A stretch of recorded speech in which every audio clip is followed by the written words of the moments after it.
言論自由行，我黃百康啊嚟到第二節，頭先就解釋咗咩叫中學文憑試，其實我都唔係好明嘅，畢竟都係第2年啫。咁啊有唐定堅有唐 Sir 啦，咁啊協恩教咗10年啦已經。Hello。咁啊另外咧而家就多咗位編輯喺我旁邊，阿 Louis 咧就出咗本經嘅喎，聽聞。頭先阿柳 Sir 話你出咗本通識聖經，正名叫通識詞典。通識詞典通識出咗幾多集啊？都有6本㗎啦，係嘛？咁基本上係跟幾耐嘅過程嚟？過程啊，好似極3年4年，差唔多有4年，係差唔多4年，差唔多4年，即係由開始即係而家教育處啊，交通局啊，即係開始出咗個整個通識教育局通識課程嗰個指引，係咁我哋根據佢個指引，即係唔同範疇開始出即係揾咗一啲相關人士啦，咁出咗呢個通識詞典。咁其實入邊主要係一啲 definition，一啲概念，一啲定義。係咁定義好緊要噶嘛，對於考試嚟講。阿柳 Sir，你點解話佢嗰本嘢係被奉為聖經咧？因為真係好多人買，好多人睇，好多先生睇，係啊，好多先生睇，佢嗰個心意嗰啲。OK，層面闊啊！喂，咁我哋睇睇，譬如文憑試今年第2年考啫，我覺得今年講係好緊要嘅，就係仲要過舊年講同埋出年講。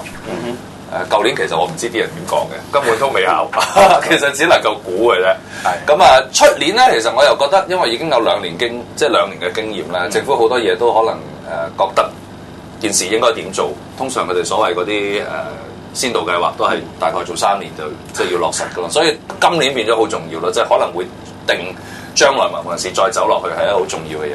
咁我哋不如睇翻舊年文憑試嗰個成績係點啦。嗱，頭先講過啦，DSE 即係中學文憑試咧，最主要就考4個主要嘅科目。咁如果你即係好有仔女係準備考試嘅，你可能會熟過我好多啦。咁啊4個主修科咧就中英數同埋通識，頭先都講咗少少咧，就係都係用1、2、3、4、5同埋5星星嚇5星星去分嘅咁。為咗避咗甲乙丙丁戊嘅啫，我覺得純粹真係就要用啲你唔明嘅方法就最好啦。咁我成日覺得有種咁嘅困惑喺度嘅，或者我唔夠叻啦，我成日都係話。咁舊年嘅成績係點咧？就升學率嚟計就大概有37%啦，26,431個人咧就考到入讀高等院校嘅資格。咁但係有呢個資格唔等於入到大學嘅。咁啊，其實入到大學咧就大概15000人到，咁即係差唔多有萬鬆啲人咧就升唔到學嘅。咁啊，另外咧，如果計中英文科啦，中英文科嚟計咧就都唔錯喎，接近80%啦，79%嘅日校學生咧就考到2級以上。2級以上即係咩意思啊，劉 Sir？即係叫唔使肥佬咁解，定係唔肥佬，但係唔入到大學嘅，要3級。係要3級基本上。咁咩叫肥佬啊？如果喺呢個概念，即係直情你唔使大學唔要啦嘛，你中文2級係唔使讀嘅。哦 ，OK。不過我覺得肥佬呢個字其實英文嚟㗎嘛，即係自從轉咗呢個1、2、3、4、5之後，其實肥佬呢個字已經隨住通識係唔用得㗎咯喎，照計可唔可以咁理解？冇咗 fail 㗎啦嘛，已經係嘛？咁啊，另外咧就有所謂雙星報喜啦，就有121個學生咧喺73,000人當中咧就係星星嚟嘅嚇，中文又係星星，英文又係星星，咁叫做雙星報喜咁樣啦。咁另外通識科咧就有90%嘅學生咧就獲到2級或者以上，咁啊叫做係即係同其他嗰中英數嚟比較咧就比較高啲嘅。咁啊攞到唔掂嘅比率只有一個百分點，咁啊亦都係24科新高中科目裏面第2低嘅科目嚟嘅。咁可能一陣要問阿 Louis。即係大家其實對通識科有咁多批評咧，咁而家佢係咪策略上令到好多人唔使肥佬？咁大家個怨恨唔使咁重咧？定係唔係？即係呢個一個講法啦。另外就係話唔係喎，香港啲學生真係通識好叻㗎，知多識廣，乜都識，咁所以通識科咧就考得咁好啦。即係邊個情況係真啲啦？或者係喺兩個情況中間，我哋點樣可以揾到一個方向咧？咁我哋今日都想用翻言論自由行嗰個目標啦，解困新聞學去做即係一個方向啦。咁我哋不如先討論下中文科先啦。話晒今日考中文，好啊，唐 Sir 講先啦。好啊，你啲學生其實係點樣預備中文㗎？或者我再直接啲問，定義清楚啲個問題就係當我哋轉咗個中文學制嘅時候，所謂學好中文係咩意思咧？咁係啊，當然你揾阿通識科編輯講咧，學好中文就其實同考到5星星係可能絕無關係嘅。係啊但係乜嘢叫做讀好中文咧？今時今日用咗呢個新嘅學制之後，我或者用翻我哋學校或者我哋嘅經驗去講啦，都係3個層面去睇啦。第一個層面咧就比較係黃道嘅，都係積學儲寶嘅問題啦。用翻可能都係一直以嚟嘅。傳統嘅文言白話經典啊、篇章啊，去累積佢哋喺初中3年、高中再反覆，即係讀翻一啲無論係蘇東坡啊、論語啊、孔子啊、朱自清呢啲比較黃道嘅睇法去累積啦。一般學校都係會咁做。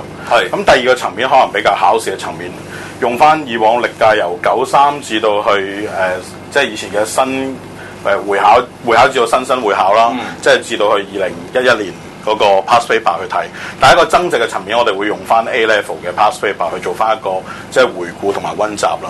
呢個係第二個層面啦。第3個層面啊，同通識詞典嘅編輯一樣啦，結合翻生活時事啊、例子等等各方面，呢3個條件去做咯。有術嘅層面，亦都有即係氣中劍中嘅層面去睇咯。咁至於我哋校本啲嘅就因為我哋辯論員嘅比例都多，咁咧辯論時事嘅方面、思考方面，我哋會做啲嘢咯。咁呢3、4個層面結合，我哋就希望都有一個全面嘅準備。揾阿 Sir 講就啱啱黃家朗老師落咗堂啦。黃 Sir，你好。你啱啱上完咩堂啊？啱上完中史堂。中史堂。我哋而家流動直播室最大嘅好處咧，就係唔使啲受訪嘉賓咧走去唔知灣仔啊定廣播道嘅直播室，就我哋將個直播室咧就送到埋嚟你面前。喂，唔緊要啊，擺低啲書喺前面都冇所謂。喂，頭先講緊今時今日喺 DSE 即係推行到第2年咧。當然都係新事物啦，但係點樣可以學好中文？即係我覺得，或者學好中文係咩意思？咁頭先阿唐 Sir 又講咗3招嘅即係短、中、長3道兵器嘅。咁你又點解讀咧，阿黃 Sir？我諗咁樣，我哋本身，因為我自己本身教初中會多啲，咁尤其是會即係對啲低班啲學生會多啲，我哋比較清楚知道佢哋問題喺邊度。佢哋對於文言文嘅閱讀啊，或者佢哋本身對於尤其是對於作文由小學上嚟嘅時候咧，由啲短嘅題目變成咗依家 DSE 嗰種好 structural 嘅題目嚟講咧，咁佢哋係好唔習慣。咁所以我哋要由初中開始做好多嘢都係，即係你意思係初中而家都仲係好有系統嘅。我哋要由初中開始幫佢打好個基礎，習慣翻 DSE 嘅嗰啲嘅題型，咁然後先慢慢一步步咁去高中嘅時候做嗰個嘅即係 DSE 嘅準備，就會事半功倍。嗱，可能同教育界冇咁即係密切關係嗰啲人咧，就未必完全知兩位阿 Sir 講乜嘅，因為喺我哋考試，即係我都其實唔係好老嘅啫，但喺我考試嗰個年代咧。係有所謂範文呢一樣嘢㗎，唔係政治上嗰啲啊，即係示範文章嗰個範文啊。咁好多人咧就話應該要有範文嘅，咁但係成個即係教育改革，以至到而家嗰個中學文憑試咧就係冇範文嘅嚇。好笑我覺得，真係去除咗範文係喺教育界係去除咗範文㗎啦，其實已經。咁所以頭先阿黃 Sir 你嘅意思就係話初中已經要佢哋習慣下，如果冇範文啊或者 DSE 嗰個銜接係咪咁嘅意思？都唔止係要俾佢哋涉獵多啲唔同嘅文章，俾佢哋即係尤其是文言文嘅訓練，真係要做多好多。譬如我哋學校已經係初中一本、高中一本係文言文嘅，連埋注釋嘅一個即係合集。咁然後俾啲學生係即及早多少去接觸。好，因為譬如話今年我哋都會見得到好多學生喺考 DSE 嘅時候，即係聽出邊講啦，仍然都係會即係成個文言文我索性由佢啦，唔做啦，咁放棄咗佢。咁我哋最怕我哋啲學生都會咁放棄文言文。係啦，所以我哋就會俾佢哋多啲嘅訓練，亦都俾佢接觸多啲，等佢哋唔使驚。係，即係有人會放棄文言文，用策略性嘅角度。冇錯。嗱，講開策略性角度咧，就讀書咧，雖然唔係求分數啦，哇就咁，但係你都要考試㗎。冇考試就話唔使求分數啫，有考試就算話唔求分數，都而家俾佢1、2、3、4、5星同5星星你啦。咁我不如問下劉 Sir 啦，劉 Sir 你就又教過莊啟程，而家即係幫人哋補習咁。不如先講下你而家係點預備啲人去考 DSE，再講下其實兩個制度，你使唔使轉型㗎？定係其實都有啲嘢一理通百理明？轉型係指我用純津校先生變成補習嗰個轉型，定係科目上嘅轉型？教育嘅方法，教老師即係教學生嘅方法有冇唔同嘅咧？其實唔同科，你講緊就同樣用中文嚟計有冇唔同嘅咧？其實有都有。而家呢個係更技巧，更加技巧，即係更加係考試主導。更考試係啊，所以你頭先話咧，政府好即係有關當局好似話咧更加要去除範文，等大家唔好死讀啊！其實到最後精神係更恐怖、更粗劣、更機械。所以可能點為之學好中文，其實變咗考好中文。OK， 學好中文係兩個世界。即係考得好反映唔到佢中文能力。OK，好高。考得唔好，亦都唔係代表佢中文差。係，即係。起碼嗰個反應程度唔係咁高。我喜歡呢個點喎，即係如果我哋而家當係小組討論嘅話，呢個點有趣喎，因為一路都係話通識科就驚你考得好通識，唔代表你真係通都識啊嘛，就驚你其實都係唔識噶嘛。你而家話唔止通識係咁喎，你話語文科都係咁喎，技術主導添喎，好技術主導。美其名係能力轉移，實際上就淨係考能力，好多時都。即係譬如話最簡單變成咗，即係我哋就咁望佢份卷啦。如果真係一個比較即係容易啲嘅比對，就係好似以前英文係 UE 嗰種咁樣嘅嗰種嘅形式，係問技術嘅嘢多啲，即係當係 second language 嗰樣英文科多啲。係中文嘅嗰一個嘅即係考試嘅方式，同以前有範文嘅情況之下，考多啲內容嘅嗰種嘅情況之下，有好多嘅唔同。OK，咁嗱呢點我哋不如問埋通識詞典好易啦。咁你出你本通識詞典嘅時候，你係點出發嘅？其實真係好睇定好用啊？不如咁講，好睇未必好用噶嘛，即係梗係兩啦。好用最緊要係嘛？冇人為興趣買嚟睇嘅。即咁點為之好用咧？你點知好用咧？嗰樣嘢我諗未有 DSE 噶嘛？你出嗰陣未有，係你點知好用？即係如果自吹自擂係一種前瞻性嚟嘅，即係你諗下，如果我哋而家差唔多30歲嘅人經歷過以前中五會考、中七嘅 A level，而亦都入到大學，其實知道晒點考㗎啦。咁最尾嗰個 result 即係個結果，成與敗係睇自己啦，付出幾多努力，或者做唔做得到嗰個效果咯。咁但係以前因為有一個好明確嘅課程指引啊嘛，即係譬如我自己我 A level 我係靠中國文學嘅大學嘅，好坦白講，因為我考得唔錯嘅。咁你都係中文人嚟嘅喎，我今日寫好中文人，但係咧我大學讀英文，好大壓力啊！我大學主修有英文嘅，係跟住出嚟做嘢又做翻中文嘅媒體，係比較奇怪。咁但係有一個範文去讀，咁你知道當然都會貼題目啦，譬如話20篇範文，我再貼根據，即係其實好計算嘅嗰個過程。考試必然係計算㗎，因為你始終係為咗成績。咁但係最開頭我哋知道會有通識科同埋通識考試，大鑊啦，因為冇範文啊嘛。即係 anything go， 任何嘢都可以係 OK 成為一個考試嘅題目㗎嘛。係咁我哋個構思就係。第一，你一定要解題。咁解題嘅時候就係揾字眼，就係喺個題目入邊，佢一定會問最基本，一定會問你對於某一啲字眼嘅理解或者認識，嗰個認識係乜嘢。咁嗰個起碼你已經攞咗個分數先。OK。到之後你話再要分析，再要俾你個人嘅意見，或者套用你個人嘅價值觀點去答嗰個問題。嗰個係再 advanced 啲㗎。係。即係對 beginners 嚟講咧，definition 好重要。嗱，我哋頭先聽到你哋幾位咧講啦，我嘗試去綜合，我哋有2個層次嘅問題嘅。咁2個層次嘅問題需要2種不同答案。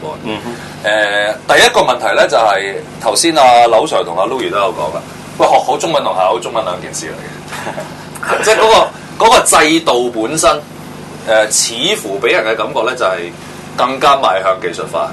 咁其實邁向技術化可以係一個問題啦，即係我唔知大家同唔同意，似乎係一個問題啦，但係感覺唔舒服嘅，聽到呢一樣嘢，即係越嚟越學中文越嚟越技術化。咁當然對某啲人嚟講可能好 happy 嘅，即係好開心都未定嘅，因為你咁技術化，咁我就可以透過銷售技術而能夠即係獲得一定嘅回報啦，係咪？咁呢個就所以而家政府都怕咗教育產業呢個字㗎。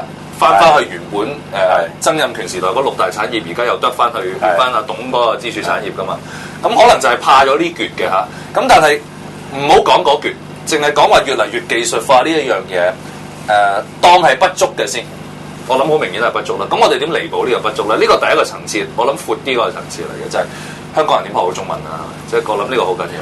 但係第二個層次嘅問題就係話冇範文啊，冇咗範文，而家要去諗點解題啊？點樣可以真係喺呢個制度裏邊做得越嚟越好啊？呢個都煩嘅喎，呢個都要諗嘅喎。我覺得呢個譬如對於好多考 DSE 嘅人嚟講，考中文變咗考英文咁嘅感覺。同埋有樣嘢真係好似考英文咁又好喎，但係又唔係喎。考中文我知道有樣嘢煩咗好多嘅喎，就唔知鏡頭面前嘅你知唔知道喎？以前考英文English oral 啊，即係口試咧，就有兩個阿 Sir 棟喺你面前，咁然之後咧你就同佢對答嘅啫。咁啊有陣時即係通常都好好嘅，有陣時你真係聽唔明佢啲口音同埋佢啲 accent 咧，你仲要問翻佢轉頭嘅。但係前面嗰兩個阿 Sir 咧，就基本上決定你。即係考英文考試幾多分㗎啦 ，oral 幾多分㗎啦嚇。中文就唔係咁考嘅喎，中文唔係有兩個阿 Sir 喺你面前考。中文而家係點考嘅？都係有兩個阿 Sir 做主考，不過就有5個考生，佢哋互相互動討論咯。即係嗰兩個阿 Sir 就唔會問佢嗰5個考生嘅問題。咁嗰5個考生係點樣㗎？5個考生佢有10分鐘準備啦，即係最主要計分嗰部分就少討論啦。另外有朗讀啦，不過朗讀佔嘅分數係好低嘅。點朗讀法？朗讀俾篇文章你好似個 anchor 咁咯，係咯。但係唔係。錯晒嗰啲嘅，唔使錯晒嘅，輕輕的嗰啲唔係嗰啲嘅，要都比較要即係溫柔，要抑揚，但係唔可以太錯太爆。係啦咁樣。不過最主要係唔係朗誦節嗰種嘅，唔係，我試一隻小調唔係咁樣。唔係你可以嘅，不過都有啲補習名師教係咁樣嘅，教係咁樣做，即係。我唔明㗎，咁係5個人一齊朗讀定係5個人逐個朗讀？喺其他嗰4個前邊啊？唔會獨立，係咯。即係佢第一部分係先小組討論5個，就有10分鐘準備一啲命題，跟住完成咗呢個互動嘅環節咧。呢個佔嘅比例係個分數高好多嘅。咁另外跟住嗰3分咧就係朗讀啦，就係獨立嘅。哦，即係又有，真係慘啊！你用英文諗又會易啲明，即係又有 group 嘅討論。又有 solo 真係慘，我中文唔好啊！即係2個人都有嘅，2個人就計分嘅。咁如果小組討論就好似我哋咁啦，我哋今日個命題係點樣喺香港學好中文咁啊討論。咁你又教女校，佢又教男校，有冇男女比例嘅？有嘅，公開考試一定係考評局個指引都係幾公平嘅，佢唔希望孤男寡女嘅，一定係最少2男3女或者係3男2女咁嘅。哦，咁樣盡量，同埋即係。一定係盡量5個人一組嘅，咁樣就唔會單一性別壟斷嘅問題咯。我去考通識，我諗一定肥佬啊！我之前原來咁多嘢唔識，不過多謝阿唐 Sir 解釋翻點考中文啦。嗱，咁我哋消化下而家點考中文啦。嗱，翻嚟我哋討論下嗰2個問題，2個層次嘅問題有冇答案啦？先我諗由淺入深先啦，講下點樣。其實而家點考中文㗎啦？即係劉 Sir 係點預備啲學生考中文嘅？你哋男校女校其實有冇分別㗎咧？咁，然之後再諗下整體嚟講點樣幫香港即係可以唔止考好中文而學好中文啦。翻嚟繼續研究時候係嘛？